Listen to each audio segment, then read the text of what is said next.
AP assembly ఎన్నికల్లో ప్రధాన ప్రతిపక్ష హోదా కూడా దక్కించుకోలేక కేవలం 11 స్థానాలకు మాత్రమే పరిమితమైంది జగన్ పార్టీ. కూటమి దెబ్బకు వైసీపీ ఇప్పట్లో కోలుకునేలా కనిపించటం లేదు. ఎన్నికల్లో దారుణంగా ఓడిపోవడంతో నాయకులు ఒక్కొక్కరిగా ఆ పార్టీని వీడుతున్నారు. ఇప్పటికే 3 ఎమ్మెల్సీలు, 2 రాజ్యసభ సభ్యులు పార్టీతో పాటు పదవులకు సైతం రాజీనామా చేశారు. ఇప్పటికే పలువురు వైసీపీ కార్పొరేటర్లు టీడీపీ కండువా కప్పుకున్నారు. తాజాగా వైసీపీకి ఉమ్మడి కృష్ణా జిల్లాలో బిగ్ షాక్ తగిలింది.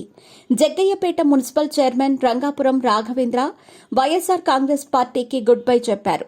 ఆయనతో పాటు పలువురు వైసీపీ కౌన్సిలర్లు, పార్టీ శ్రేణులు, కార్యకర్తలు అంతా టీడీపీ తీర్థం పుచ్చుకున్నారు. మంత్రి నారా లోకేష్ సమక్షంలో రాఘవేంద్ర పసుపు జెండా కప్పుకున్నారు. ఈ సందర్భంగా వారందరినీ లోకేష్ సాదరంగా టీడీపీలోకి ఆహ్వానించారు. వైసీపీ సిద్ధాంతాలు, విధానాలు నచ్చక వైసీపీ నాయకులు, కార్యకర్తలు తెలుగుదేశం పార్టీలో చేరుతున్నారని నారా లోకేష్ తెలిపారు.